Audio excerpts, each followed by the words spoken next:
नारद जी का पूरा पूर्व जन्म में क्या थे और कैसे भगवत प्राप्ति हुआ, और इस कहानी से बहुत ही अच्छी शिक्षा मिलती है कि यदि हम भगवान को प्राप्त करने के लिए मार्ग पर पहला कदम बढ़ाते हैं तो भगवान भी राह देखते रहते हैं, और ज़रूरत पड़ने पर सही समय पर भगवान खुद मार्गदर्शन करते हैं और सहायता भी करते हैं।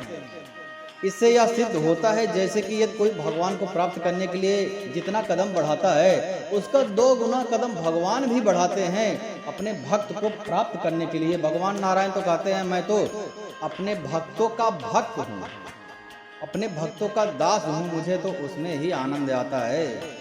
भगवान नारायण अपने भक्तों के भी भक्त हैं। अपनी बात भले झूठी कर दे लेकिन अपने भक्त की बात कभी भी झूठी नहीं होने देते हैं। तो यहाँ पर वेद व्यास जी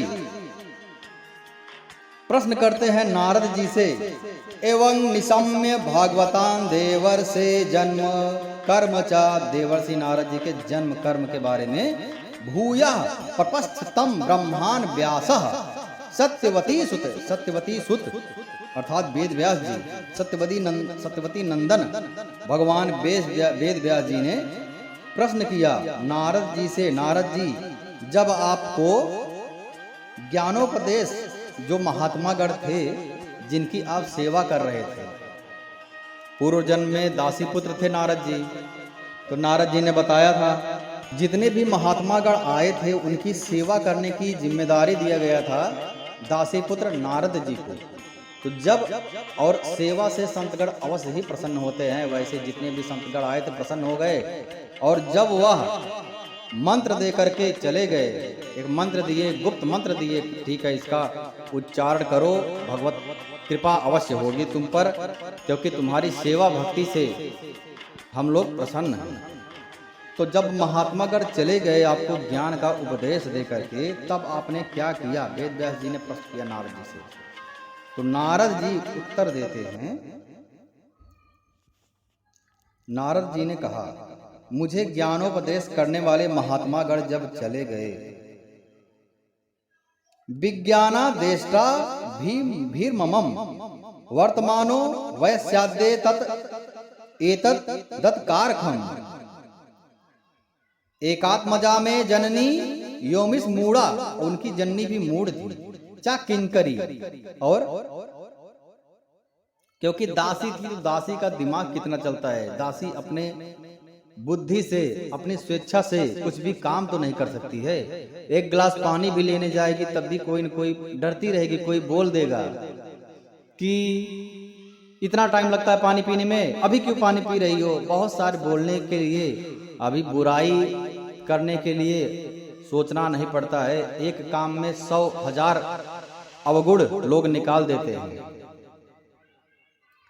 तो नारद जी ने कहा मैं अपनी माँ का एक लौता लड़का था, एकात्मजा मैं जननी, हाँ मैं अपनी माता का एकात्मजा एक लौता लड़का था, और एक तो वह स्त्री थी, ठीक है, और दूसरी मूढ़ थी, यो खिन मूढ़ा चा किंकरी, और तीसरे वह दासी थी। तो हर प्रकार से दयनीय स्थिति थी नारद जी के माता का। अपनी माता के बारे में बता रहे हैं नारद जी, मुझे भी उनके सिवा और कोई सहारा भी तो नहीं था, ठीक है, उसने अपने को मेरे स्नेह पास में जकड़ रखा था, वह मेरे योगक्षेम की चिंता तो बहुत करती थी, परंतु पराधीन होने के कारण कुछ नहीं कर पाती थी। अच्छा, एक बात यहाँ पे समझने वाली है, सत्य हो सकती है असत्य भी हो सकती है, परंतु मन में आ गया है विचार, भगवान नारायण के जो भक्त होते हैं प्रायः गरीब होते हैं। सुदामा जी देखो, एक वक्त की रोटी के लिए भी बहुत लड़ाई लड़ना पड़ता था, और यहाँ पर श्री नारद जी का क्या दशा है, दासी के पुत्र, दासी के एक लौते पुत्र, एक तो वह स्त्री, अब कितनी दयनीय स्थिति थी, मतलब अपनी इच्छा से सांस भी लेना मुझे लगता है अच्छा, संतगण कहते हैं दुखी कौन है? जो पराधीनता को सपने में भी उसको सुख नहीं मिलता। पराधीन अर्थात वह अपनी इच्छा से कुछ भी नहीं कर सकता है। तो नारद जी की भी ऐसी दशा थी। ठीक है, कठपुतली की तरह नचाने वाली इच्छा के अनुसार ही वह नाचती थी। जो जैसा बोलता था माता जी वैसा ही करती थी। हाँ, ईसस ही वसे लोको योखा दारमती यथा। जैसा कोई नचाता था वैसे ही नाचती थी। ठीक है, अहम चा तद्रहा कुले, मैं भी अपनी माँ के स्नेह बंधन में बंध करके उस ब्राह्मण बस्ती में ही रहा। मेरी अवस्था केवल 5 वर्ष की ही थी। मुझे दिशा, देश और काल के संबंध में कुछ भी ज्ञान नहीं था। और 5 वर्ष के बालक की क्या ज्ञान उसको होगा? 5 वर्ष का बालक ठीक से बोल भी नहीं पाता है। अपने रिश्तेदारों, अपने मम्मी पापा, चाचा चाची ऐसे ही बोल पाएगा। इतना उसको क्या दिशा, देश, काल का क्या ज्ञान रहेगा? एक दिन की बात है, एक घटना घटी नारद जी के जीवन में। मेरी माँ गौ दूहने के लिए रात के समय घर से बाहर निकली। इतना सारा काम माता जी, दासी कितना भी काम करे, कोई ये बोलने वाला नहीं है कि कितना काम करती हो, बस करो थक जाओगी, थोड़ा आराम कर लो, कुछ खाई कि नहीं खाई। यह सुनने के लिए कोई भी दासी हो, कोई भी जो पराधीन है, तरस जाते हैं उसके कान।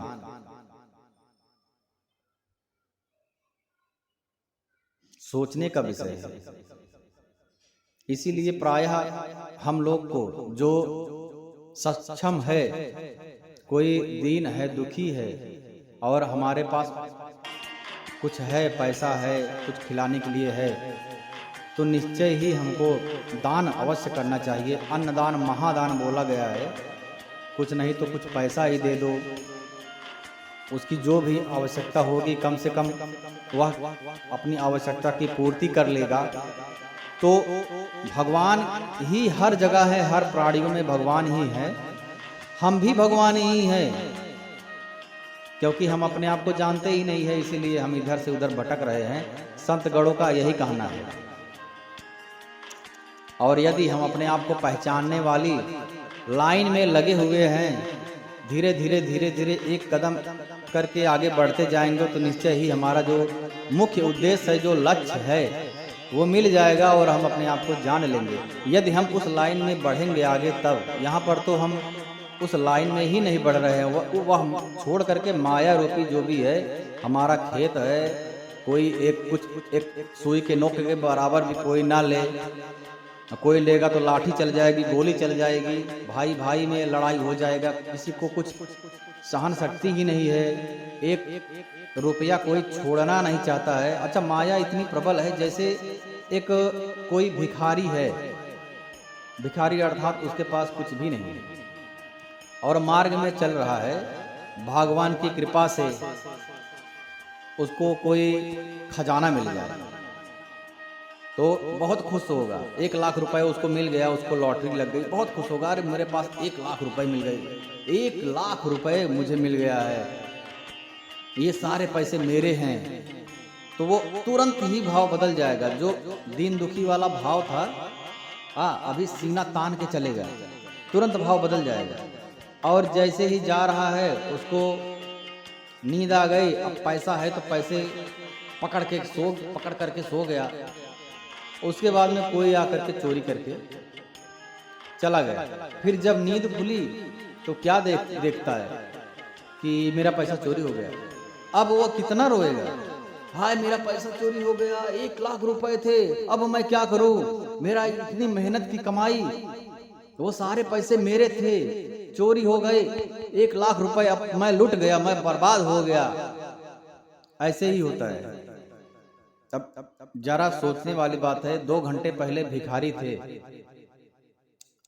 और अभी भी भिखारी हो तो समझो ना कुछ मिला ही नहीं। आनंद से रहो, जैसे पहले व्यवहार करते थे वैसे अब भी करो, लेकिन भाव बदल जाता है। अब वह जीवन भर मुझे लगता है यह उसको खटकता रहेगा कि मेरे 1 लाख चोरी हुए, मेरे 1 लाख, जबकि उसका था नहीं, लेकिन भाव बदल जाता है ना, मेरे 1 लाख रुपए चोरी हो गए।